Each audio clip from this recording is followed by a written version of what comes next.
Hello, Internet. Welcome to the Let's Do Video live stream. It is Friday the 22nd. That seems like a special day. Maybe just because it's Friday. Maybe there's other things going on. But anyway, I'm glad to be here. We haven't been doing enough of these lately, and they're always fun. And this is going to be a great one because I have our guest, our old friend, Carl Harvell, back in our boardroom. Good to see you, Carl. And Carl, the reason I wanted to have you here is because I saw you, it seems like a few days ago, but it's already been a month and a half ago, at Infocom. And there was quite a crowd of end users around the AVer booth.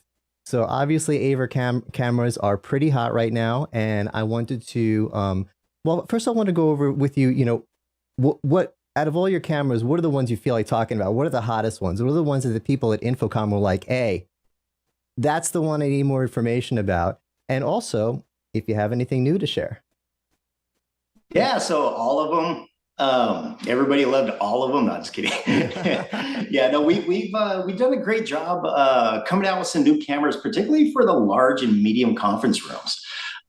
We came out with a video bar and a new camera. I think we talked about that camera last time we were. I was on video with you. That was the Cam 550. So those actually did a great job at the show because a lot of people were wanting cameras that had good optics, especially for zooming in past that 30-foot mark, or getting a 4K optical zoom camera really far away. Being able to zoom in like 60 feet away, but then also being able to track them. So we had a lot of good traction with that. But I think what a lot of people really liked was the video bar that we had come out with, the Bb342 Pro. This bad boy right here. Wow. Primarily because not only this one, but the video bar we've had on the market for about over a year, the Bb130, those video bars have a really nice audio tracking feature. And so that's kind of been a hot topic with a lot of the end users right now when when I'm sitting in calls with them and asking them, okay, what are you guys looking for conference rooms? What are you guys looking to build things out? They're looking for automation for a lot of stuff. Not only for like presenter tracking, but audio tracking is a big topic that people start bringing up. Well, as an analyst in the industry, it's one of the biggest topics everyone's bringing up because we're all so used to in the pandemic. We've all become remote workers, and just to switch back for a second, when we're working remote, this is how we look. Actually, I zoom out a little bit. Most people are zoomed a little bit more, but it's the broadcaster look, right? Armpits to top of the head, a couple inches above the head, fully centered, nice background if you got it, decent lighting. Not everyone has a whole studio, and I'm not fully there yet, but something along these lines. And then when you go to a boardroom, you get something like this where everyone's, hi, I'm all the way in the background. It's not the same experience. And you'd think, well, the boardrooms, that's the premier experience. Those, that's where we're getting the best cameras and the best stuff. It's actually the people at home that are looking good. And so how does this tie into voice tracking? Well, if we're voice tracking, then hopefully when I start talking in my boardroom, it'll zoom in on me, and I'm clicking around to do this, but we can't be clicking around in the boardroom. So is the camera you're on right now, are we voice tracking right now? Which camera are you on, by the way? So I'm on the VB130 right now. So that is the set-top video bar that's has a very small footprint. Actually, I'm gonna switch cameras really fast here. Okay. So this is the Cam 130 that I have that's really nimble to move around. But yeah, that VB130, the video that I was just on right now, it has a really small footprint. It could sit on top of a small monitor. So if I go back to that VB130. Right now, I was set to automatic framing based off body detection. So if I were to move out of the screen, it will kind of track me just based off of body movements. But the audio tracking portion of it, which is a really nice feature, that allows for. Let me see. I just changed it right now within my settings. So now it's doing audio tracking. So if I talk, it's going to triangulate on my voice. And you can tell by the little icon that's right there. You could always enable those and disable those.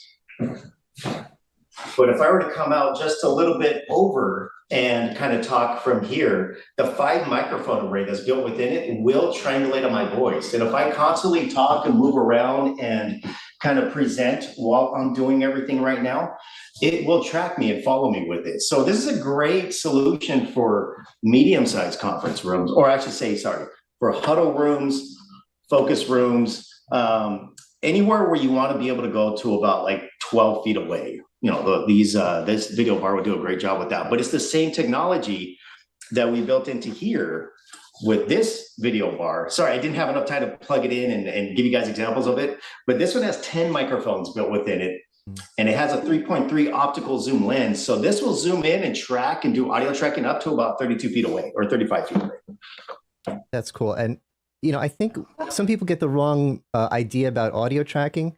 And that's not necessarily the wrong idea, but they're missing the big picture. And we think, oh, a teacher presenting in a classroom.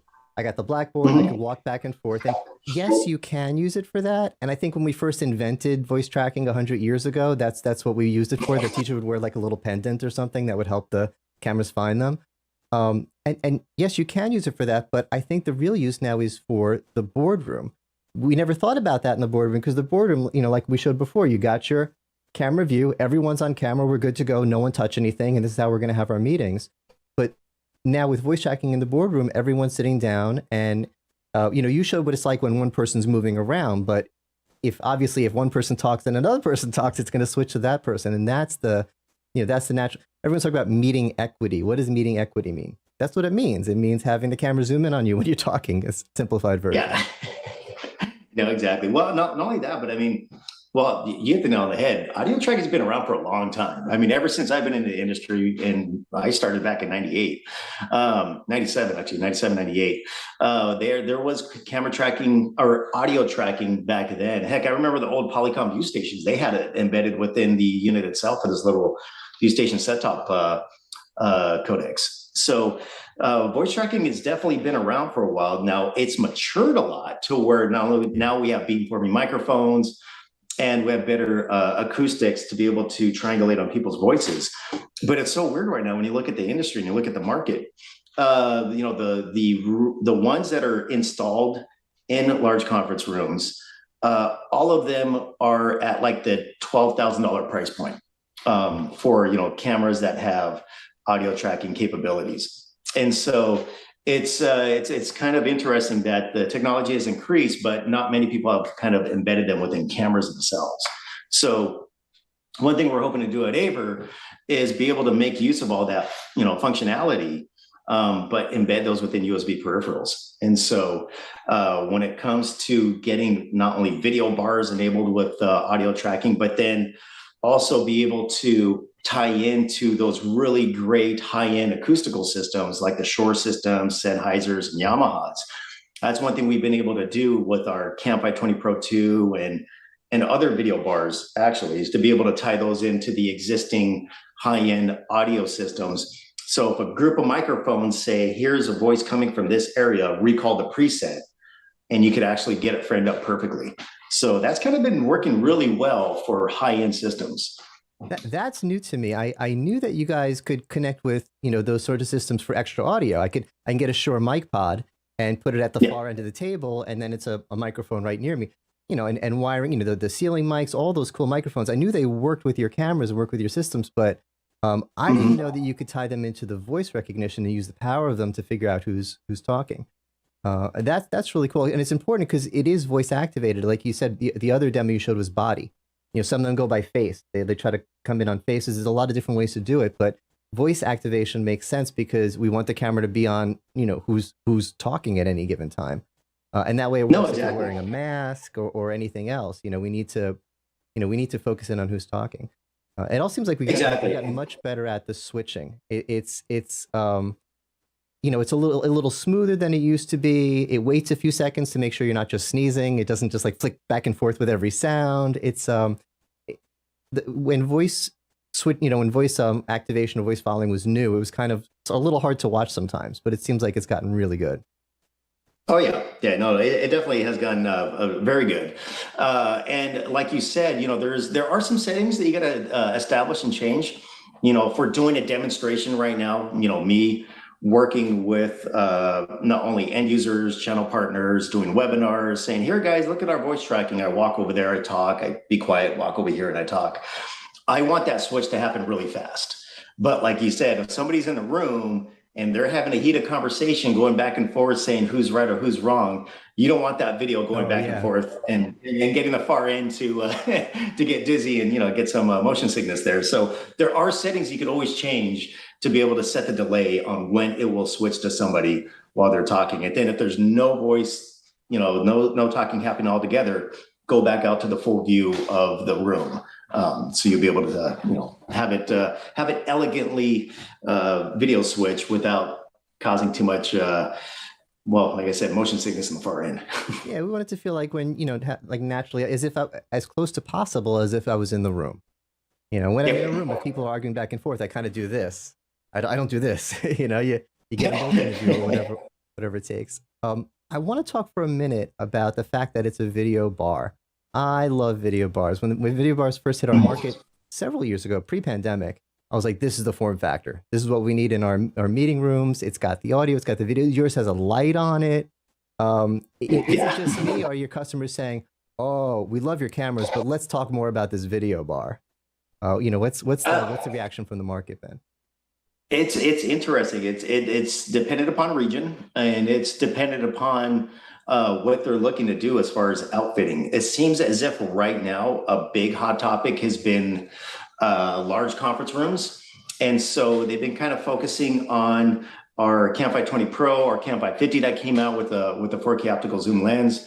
So it seems like a lot of people were right now are talking about that, but now as people are slowly getting back into the office and looking to outfit a lot of the medium-sized conference rooms and small huddle rooms, video bars are kind of back on the table there. And so it is cyclical, it seems like, from what I'm noticing. But when I talk to vendor partners out there, they want them both. They want the video bars and they want the peripherals, because they know that you could probably sell like 50 conference room kits out there to one company, but the one that's going to make everybody look great are the ones that the executives sit in for that one conference room. They want a really good high quality camera to go in that. So that's why they kind of throw ours in there as well. Speaking of 4K high quality cameras, is there something you're allowed to show me? Actually, there is. I know we kind of gave you a little sneak peek about this one before. Sorry, I changed the mode on this camera here. So, with the wide angle view lens, 120 degrees, you get a view of my barren living room over here. But we are coming out, and this is kind of a little sneak peek. We haven't made the announcement yet, but we are coming out with a new 4K optical zoom camera. Kind of similar to the Cam 550, where it's a 12 times optical zoom 4K lens, 4K sensor, it's got a secondary viewfinder on here. But this camera that we're coming out with, and just to kind of give you a little sneak preview of it, this camera has a built-in mic array to be able to do voice tracking directly from the camera itself. And so this is a really this is an engineering sample that I got, and a beta sample that I'm kind of working with and kicking the tires on. A really early peak. It is a really early peak. I probably shouldn't be announcing this, but anyways, that's right.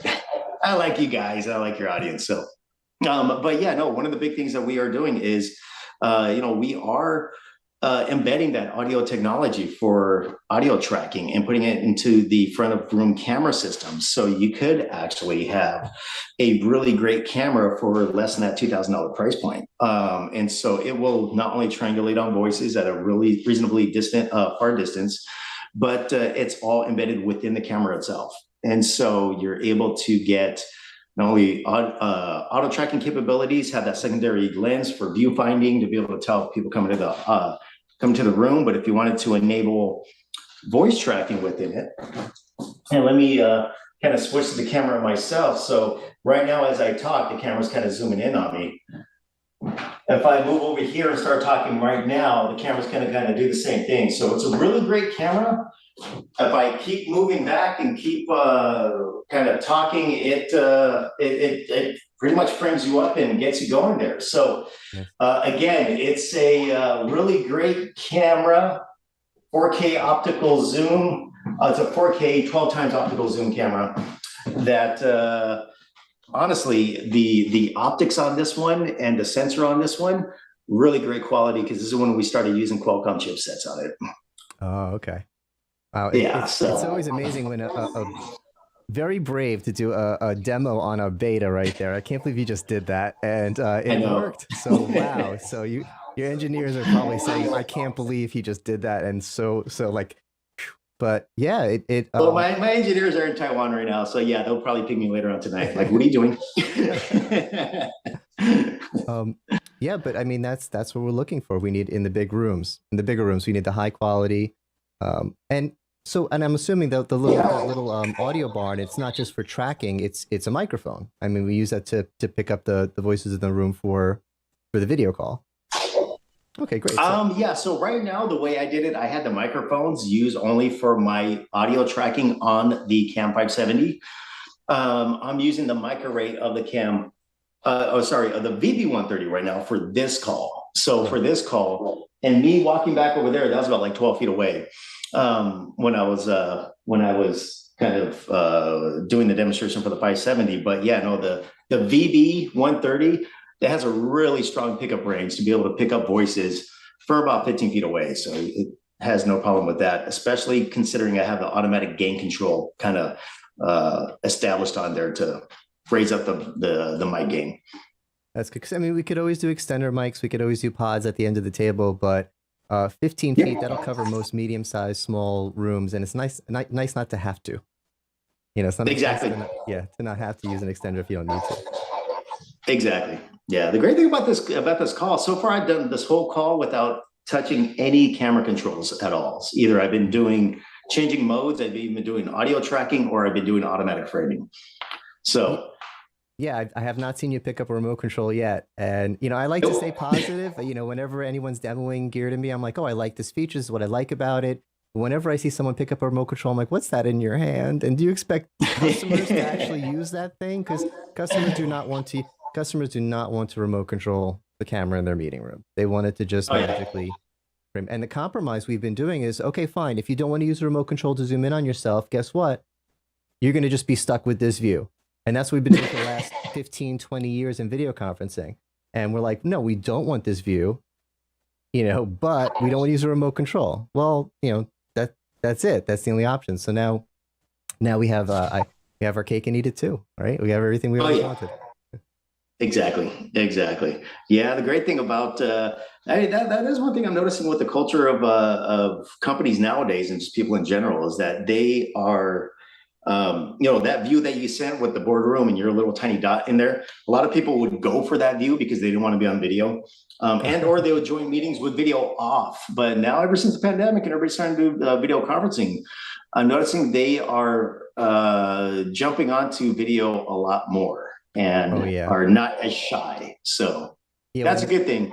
Absolutely. When the pandemic started, the meetings would have, you know, you go to a Zoom or Microsoft Teams meeting and there'd be 10 windows and 3 of them would have people in them and 7 of them would just be the little black squares. And I think we picture that the people that we could see were the ones that are getting listened to. You know, the people that were on video were the ones that were kind of running the meeting and everyone else was just listening in. And it went from 3 and 7 to 5 and 5 to 7 and 3. And now everyone's on video. You don't see a lot of people nearly as much in your big Zoom meeting saying, I'm just going to connect on audio. You're not there. You're not all there. So anything else we need to, anything we forgot to share with our viewers here? No, that's pretty much all I really kind of wanted to give a sneak peek on. Kind of gave a lot, but that was good. So to wrap up, you know, you guys are all over audio tracking, and we've had audio tracking for a while, but it was a demo thing. It was, like I said, the teachers in the classroom. It's like, isn't this cool? It's something to show off at the trade shows. Now this isn't just demoware anymore. This isn't just a cool feature to show off. People need this now. We can't go back to this view. We're just not having it. Not with half the people working at home looking good. So voice tracking has gone from, oh, that's cool, to, oh my God, how do we get that? So the fact that you're so hot on it and AVer's so hot on it is you know, shows that you guys are tied into what the market's looking for. And we got a hot new 4K camera. We got a video bar that's with the lights on it. That's just a cool little extra feature. Yeah. And if anyone wants to learn more, they should go to AVerUSA.com. AVerUSA.com. Right on. All right. Well, thank you so much, Carl, for being here. I'm in a little rush to stop. I was being a little weird at the beginning about this being a special day, just to say now today is my birthday. So. Oh, nice. Should we sing happy birthday? Happy birthday to you. Come on, everybody. Yeah, everyone in chat looked at you. If we had more viewers, Exactly. The chat would be lighting up, right? No, but I am getting a chocolate cake. The wife is making me a chocolate cake. That's all I want. Oh, there you go. Nice. Well, happy birthday, buddy. Yeah, thanks for joining me for birthday stream. Appreciate you being here. No worries. And we'll have you back soon. I love doing this regularly with you. It's always good to check in. We always have new thoughts on trends, you know, the voice tracking discussion. And you always seem to have a new camera. So let's do this again quick. Yeah, we should have another one in about a month. Right on. I'll talk to Amy and we'll get it scheduled. Sounds great. Take care. All right, take care. Bye.